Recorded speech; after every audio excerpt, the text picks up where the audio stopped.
Baik, Bismillahirrahmanirrahim. Assalamualaikum warahmatullahi wabarakatuh. Dari terbitnya fajar hingga tenggelamnya matahari. Oh, wahai Dewan Juri, izinkanlah kami memperkenalkan diri. Saya Ade Riswanda sebagai ketua kelompok dan teman-teman saya. Dan saya Aditya Rizky Nugraha. Saya Muhammad Tangguh Pramudia Mahardika. Baik, di sini kita akan mengangkat judul gambaran kejadian stunting pada anak prasekolah dengan garis gigi di Indonesia tahun 2024. Oke, next.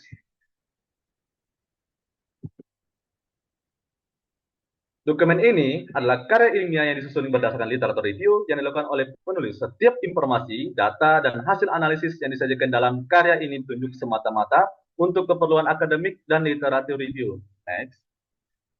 Dan ini adalah surat keaslian karya yang telah ditandatangan oleh Wakil Rektor Bidang Akademik, oleh kampus IIK, dan dengan dosen pembimbing kami. Oke, next. Sekarang memasuki apa sih pengertian stunting dengan garis gigi? Stunting merupakan kondisi kronis yang terjadi pada anak, ditandai dengan panjang atau tinggi badan yang lebih rendah dibandingkan dengan anak seusianya. Kondisi ini terjadi akibat malnutrisi kronis yang berlangsung dalam jangka waktu panjang. Stunting biasanya dimulai sejak masa prasekolah, yaitu 5 tahun pertama kehidupan anak, dan dapat berlanjut hingga usia sekolah. Kondisi ini bukan hanya mempengaruhi pertumbuhan fisik anak, tetapi juga berpotensi menghambat perkembangan kognitif dan motorik mereka, sehingga berdampak pada kualitas hidup di masa dewasa. Dalam hal kesehatan gigi, anak-anak yang mengalami stunting cenderung lebih rentan terkena masalah garis gigi. Garis gigi adalah penyakit infeksi yang disebabkan oleh bakteri yang memproduksi asam, mengakibatkan penurunan pH pada mulut. Sehingga terjadi demineralisasi pada permukaan gigi yang dapat menyebabkan kerusakan gigi. Oke, next. Bagaimana karakteristik stunting itu? Oke, memasuki karakteristik stunting. Menurut dia et al. 2022, karakteristik stunting sebagai bentuk malnutrisi dapat dilihat dari dua aspek. Yang pertama, pertumbuhan fisik. Kedua, ada perkembangan kognitif. Yang pertama, stunting mengakibatkan keterlambatan dalam pertumbuhan fisik yang ditandai dengan tinggi badan yang tidak sesuai. Yang perkembangan kognitif, stunting berisiko mengalami penurunan kecerdasan dan prestasi belajar yang lebih rendah. Oke, next.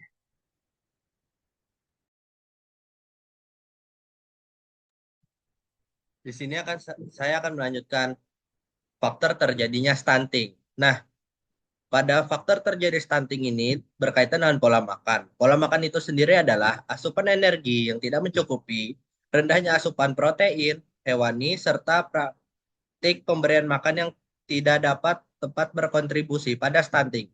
Intervensi untuk meningkatkan praktik pemberian makan anak sangat diperlukan. Yang kedua ada faktor lingkungan. Nah, faktor lingkungan sendiri itu ialah kondisi air dan sanitasi yang tidak layak, seperti sumber air minum yang uniprofit dan perilaku open defecation berhubungan dengan peningkatan kejadian stunting pada balita. Yang ketiga ada riwayat kesehatan anak. Stunting juga dipengaruhi oleh kondisi kesehatan ibu selama kehamilan. Nah, termasuk kekurangan nutrisi serta penyakit yang diderita anak selama masa balita. Next.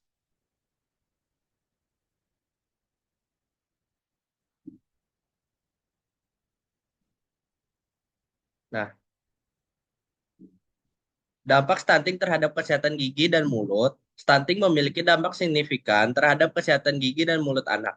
Anak yang mengalami stunting cenderung mengalami penurunan laju alir saliva dan perubahan pH saliva yang berkontribusi pada peningkatan resiko karies gigi.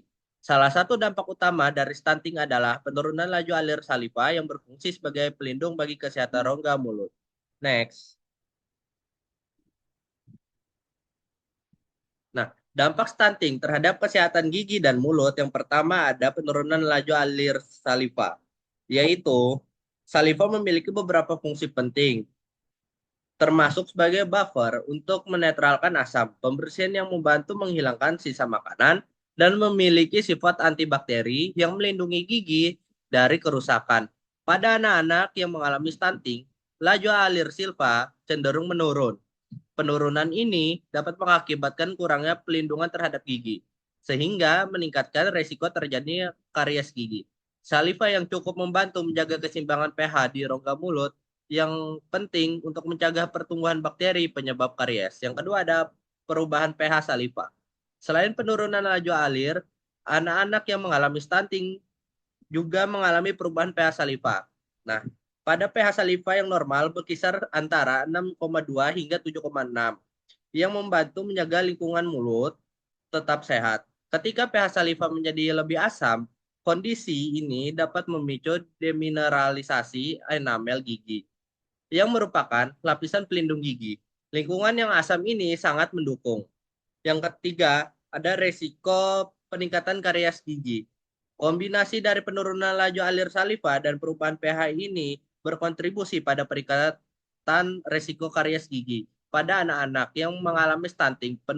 Penelitian menunjukkan bahwa anak-anak dengan stunting memiliki prevalensi karies gigi yang lebih tinggi dibandingkan dengan anak-anak yang tidak mengalami stunting. Karies gigi pada anak-anak tidak hanya mempengaruhi kesehatan mulut mereka, tetapi juga dapat mengganggu konsumsi nutrisi dan sekresi hormon pertumbuhan. Yang keempat ada dampak jangka panjang. Nah, dampak stunting terhadap kesehatan gigi dan mulut tidak hanya bersifat sementara. Karies gigi yang tidak diobati dan menyebabkan infeksi, nyeri, dan bahkan kehilangan gigi yang dapat mempengaruhi perkembangan berbicara dan kemampuan mengunyah anak.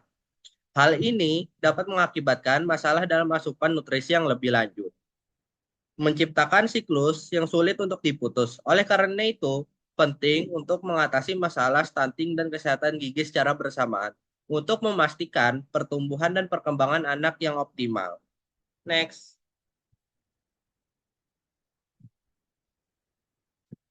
metode penelitian.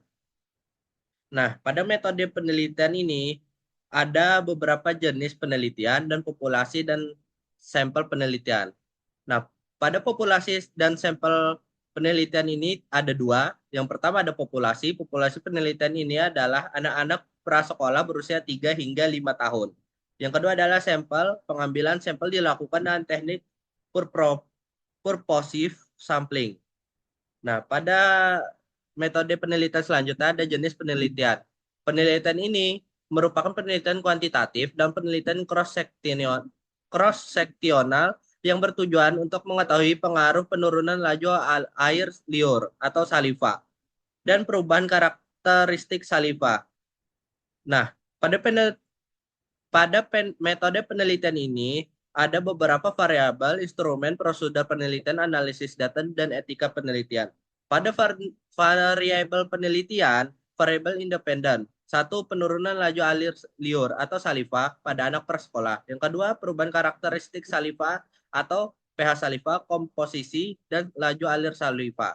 Pada anak sekolah, variabel dependennya adalah kejadian stunting pada anak prasekolah yang mengalami karies gigi.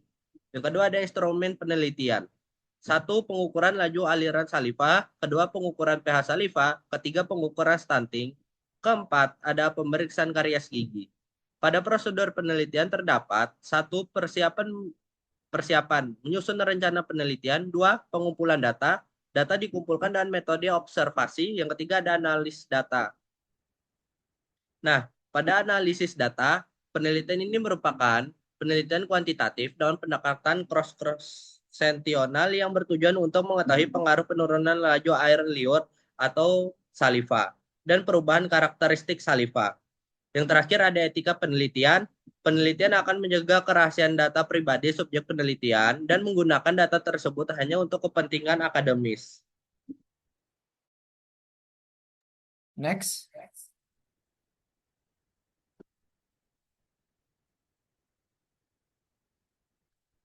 Memasuki jenis penelitian, sesuai dengan metode penelitian yang kami gunakan, yaitu quantitative literature review, mengutip dari Marlinda Yanti dan Gina Wahyuni Maris 2024.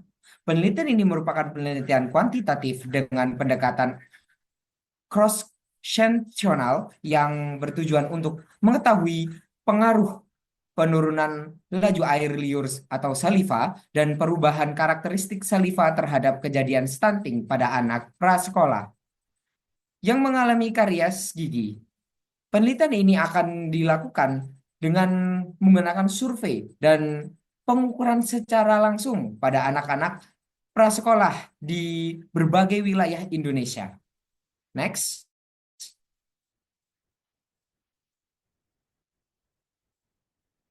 Memasuki hasil dan pembahasan.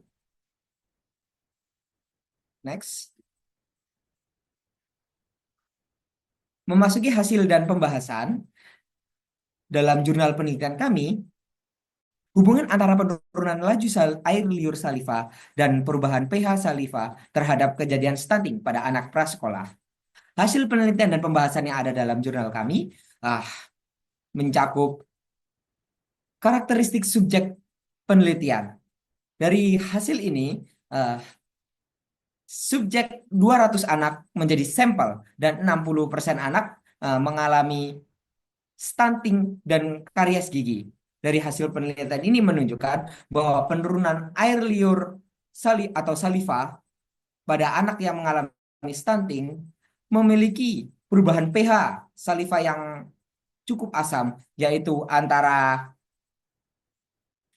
5,5 hingga 6,0 di bawah pH saliva normal, yaitu 6,2 hingga 7,6.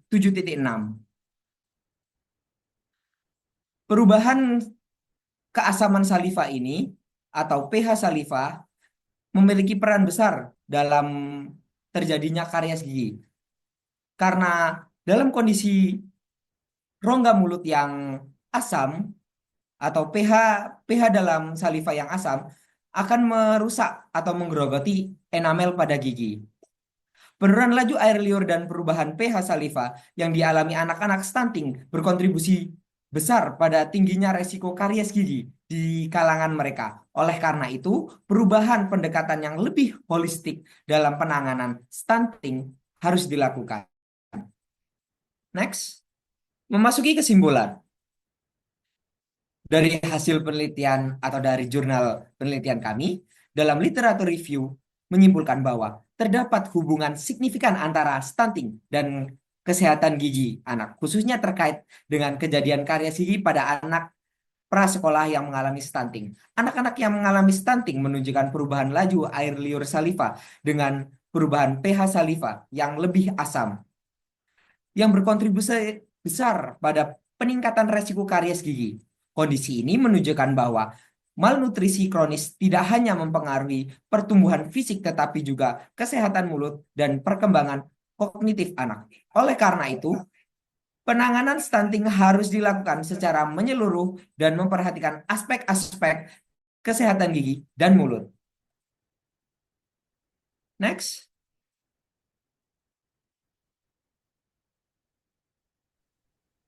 Sekian presentasi dari kami.